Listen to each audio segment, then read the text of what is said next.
సత్యసాయి వాహినులు మానవాళి ఉద్ధరణకై సాయి భగవానుని దివ్య హస్తాల నుండి జాలువారిన ఆధ్యాత్మిక సాహితీ సౌరభాలు.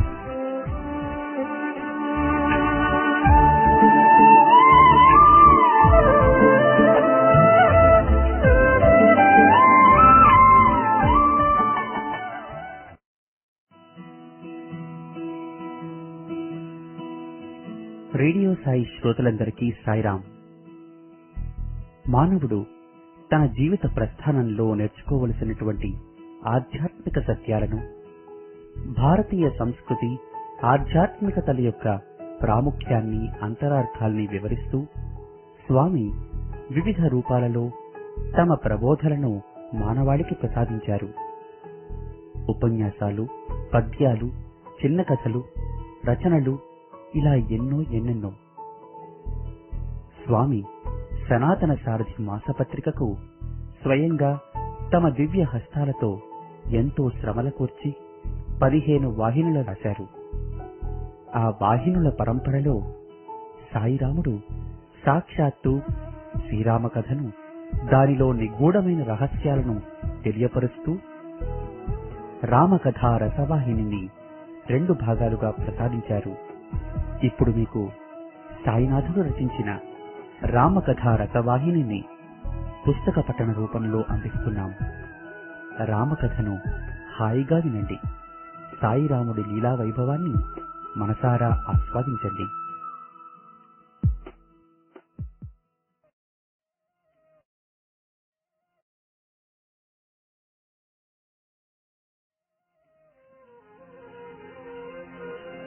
శ్రీరాఘవం దశరథాత్మజమప్రమేయం సీతాపతిం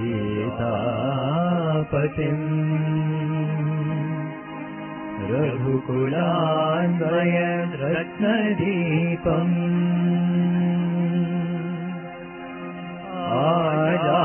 ఆజానుబాహం అరవింద దళాయతాక్షం రామం నిశాచర వినాశకరం నమామి.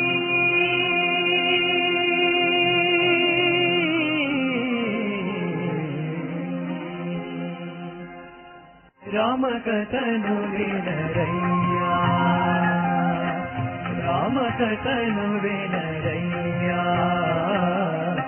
ఇహ పర సుఖములనొసగే సీతా రామకథను వినరయ్యా.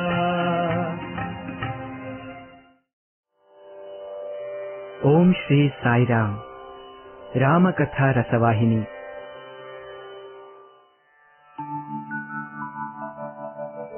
రేపటి దినమే అగ్నిహోత్ర గృహములను, పూజా ద్రవ్యాదులను, ఓషధులను, 100 కలశములను, సమగ్రమైన పులితోలును ఉంచుటకు ఆజ్ఞాపించి, అంతమాత్రమేగాక చతురంగ బలములతోనూ సర్వశుభ లక్షణయుతమైన శత్రుంజయమను ఏనుగుతోనూ, సర్వాలంకృతమగు ఆంబోతుతోనూ, శ్వేత ఛత్రముతోనూ, ధ్వజముతోనూ సర్వసిద్ధముగా నుంచుటకు ఏర్పాట్లు గావించమని చెప్పినాను.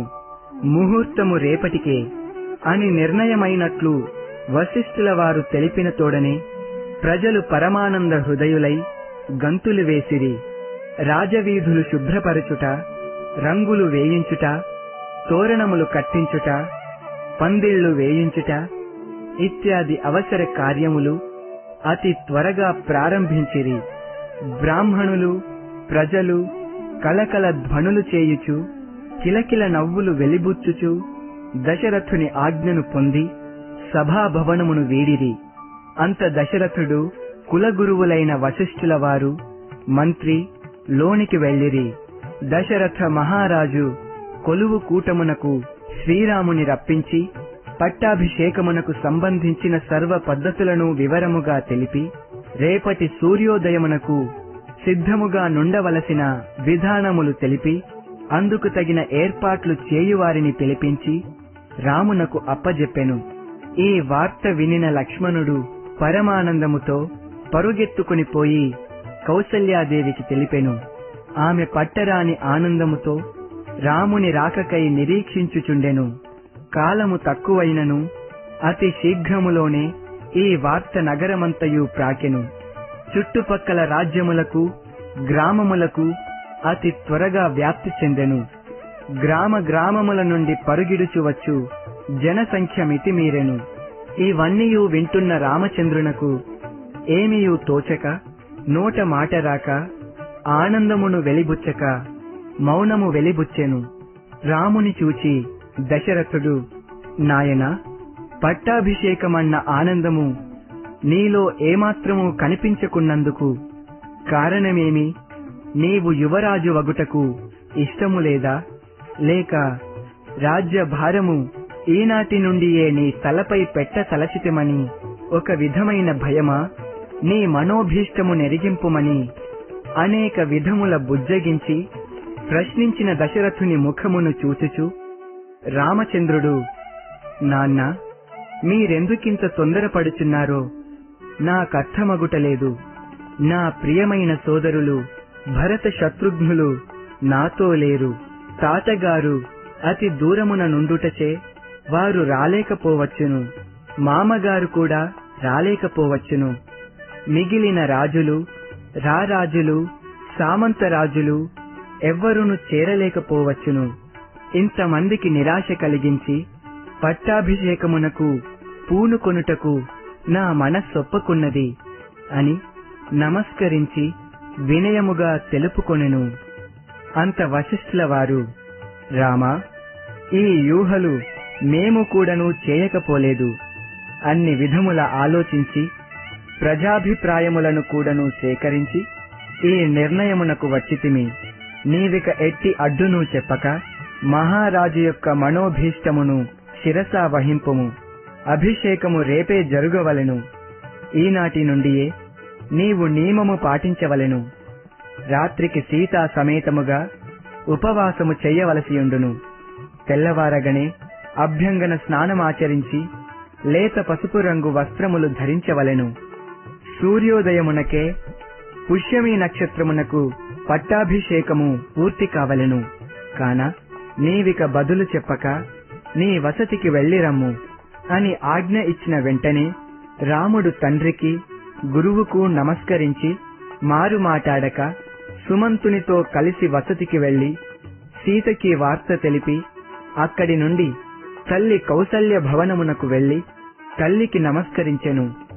తల్లి పట్టలేని ఆనందముతో కుమారుని ముద్దాడి అనేక గోవులను సర్వాలంకారముతో సిద్ధము గావించియుంచిన వాటిని బ్రాహ్మణులకు ఇప్పించి ఇంకా ఇంకా అనేక విధముల కుమారుని చేత దానములు చేయించెను.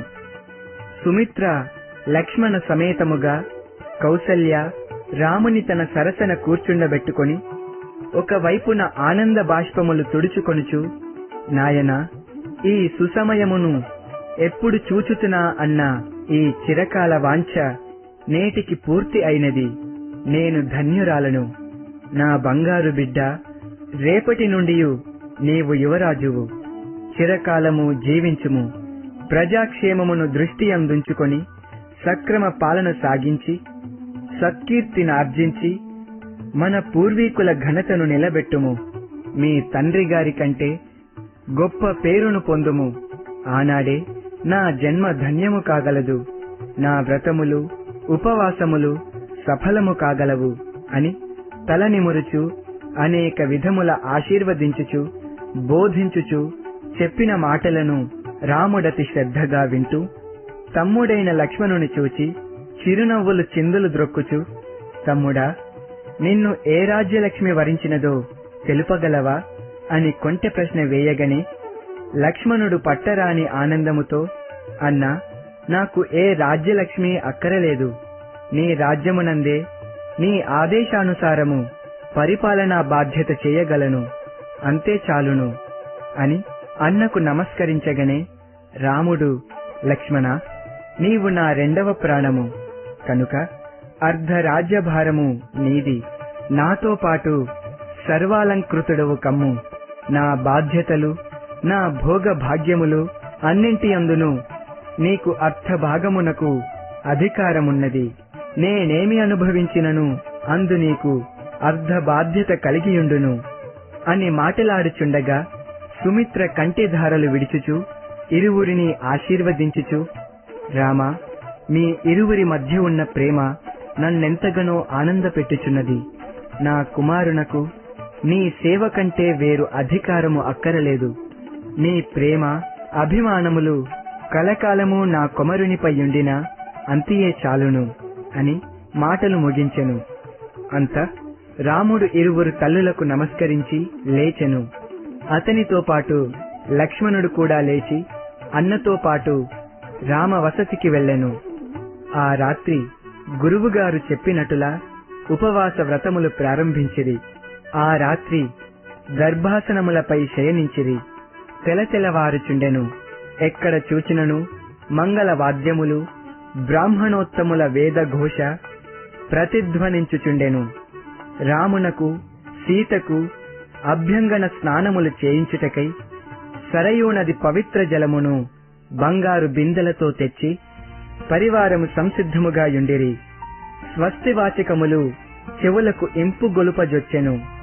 ఇవి ఇట్లు జరుగుచుండా ఆనాటి రాత్రి కైక పనికత్తె అయిన మంధర తన నివాసమునకు వెళ్ళుచుండా ఈ అలంకారములు వైభవములు చూచుచు కారణము తెలియక కొంత విచారణను మొదలు పెట్టగనే రామచంద్రుని పట్టాభిషేకమని తెలియవచ్చెను. తనతో పాటు పనికత్తెలుగా కౌసల్య సుమిత్రల దగ్గరుండువారు తెల్లని మల్లెపూల వంటి చీరలు కట్టి అనేక ఆభరణములు ధరించి అటూ ఇటూ తిరుగుచుండుట కూడా కంటికి కనిపించెను. ఇక తాను అక్కడ నిలువలేకపోయినది. తన ఒంటిపై జర్రులు ప్రాకినట్లయినది.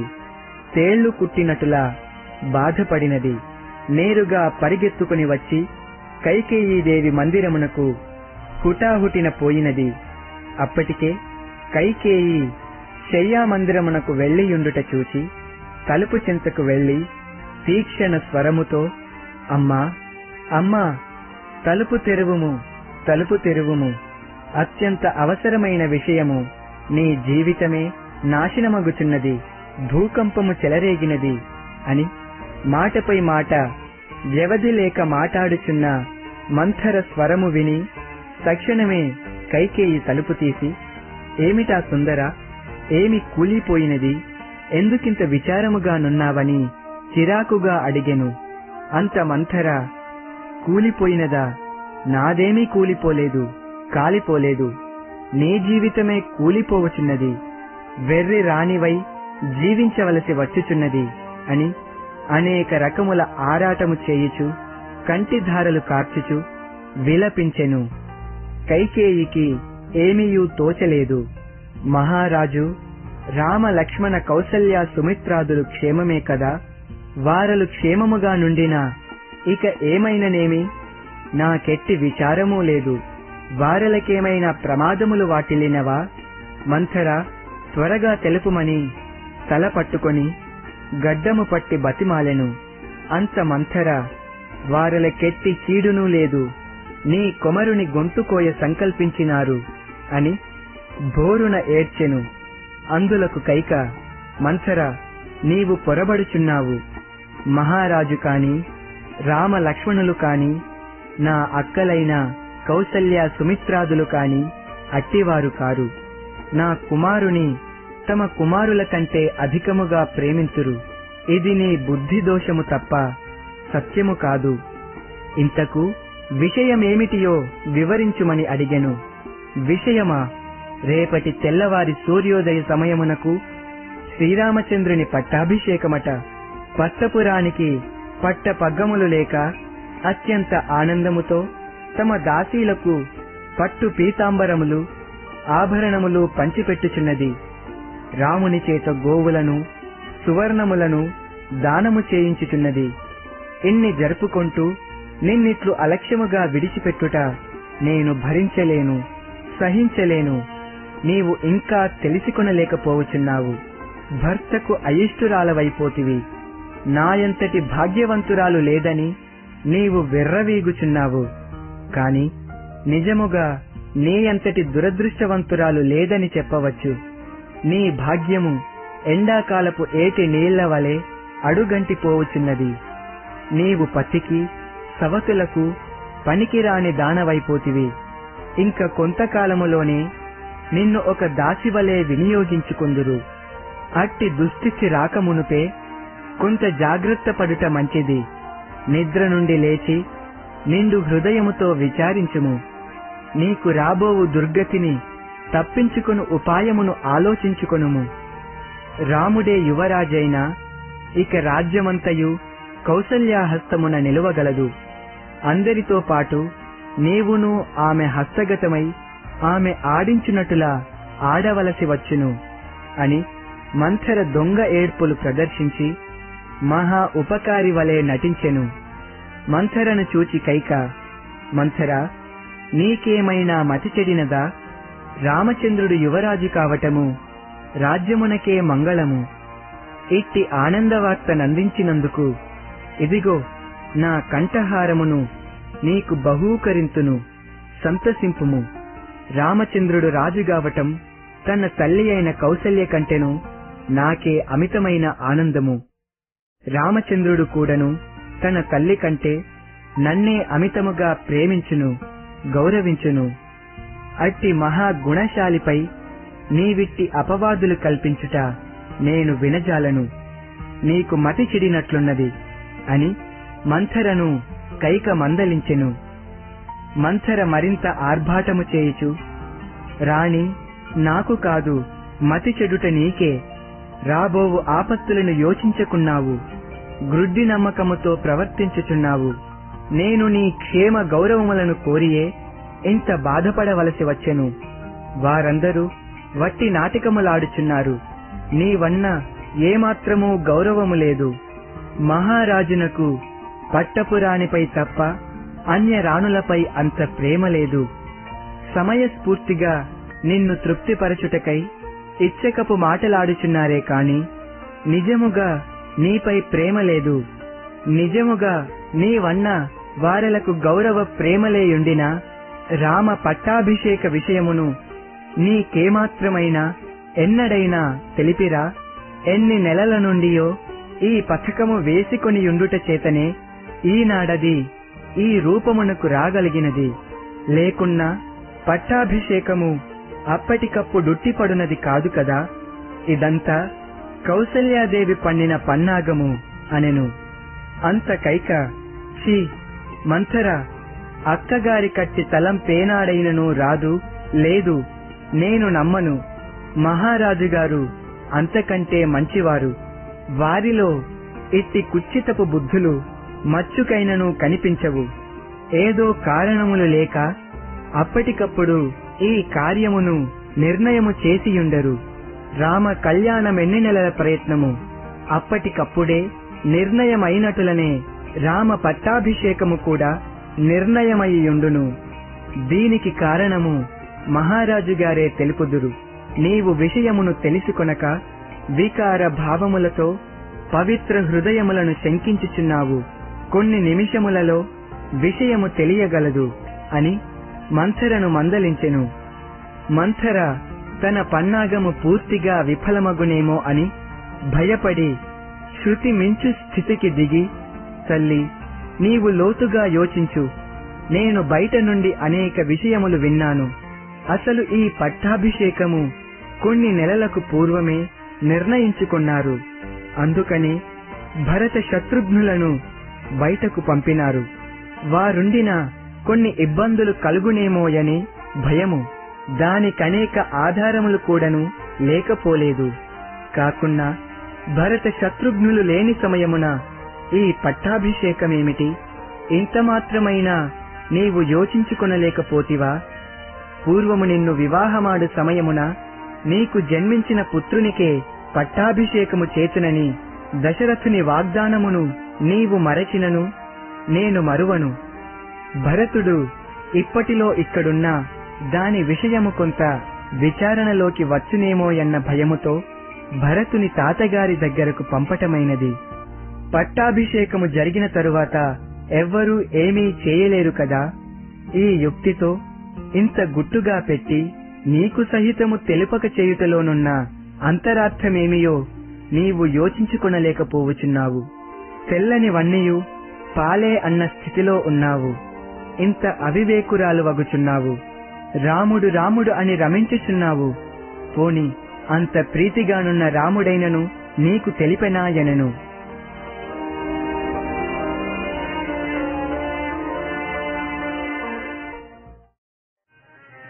నమో నమో రాఘవాయ అనిశం. నమో నమో రాఘవాయ అనిశం. నమో నమో రాఘవాయ అనిశం. నమో నమో రాఘవాయ అనిశం. నమో నమో రాఘవాయ అనిశం.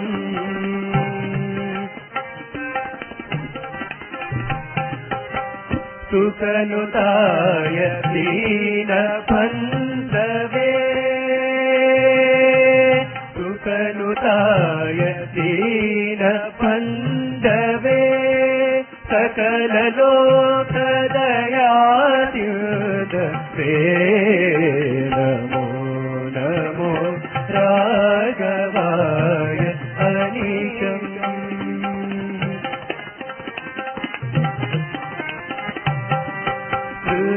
దురితమో బహురవయే. దురితమో బహురవయే. సతత పాలితాద్భుత కవయే. నమో నమో రాఘవాయ అనిశం.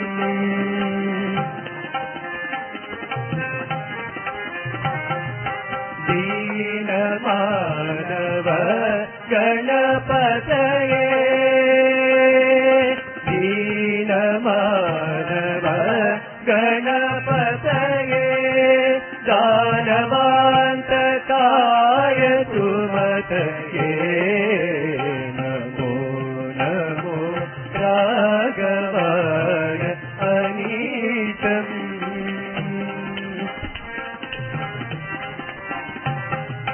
నాగరాజ బాలనాయ.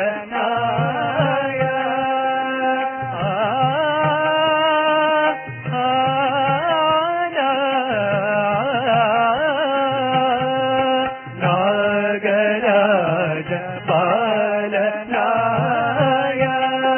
త్యాగరాజ సేవితాయ.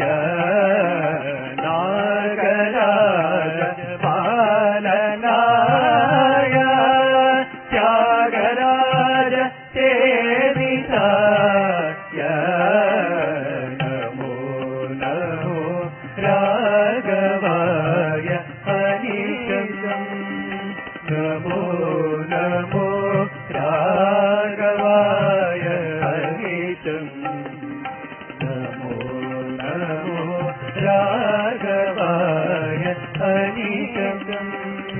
రాఘవాయ అనిశం.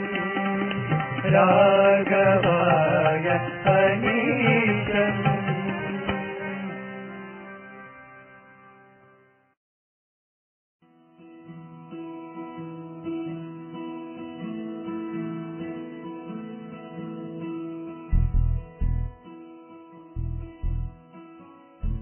ఇంతవరకు మీరు సాయి భగవానుడు రచించిన రామకథా రసవాహిని పుస్తక పఠనాన్ని విన్నారు.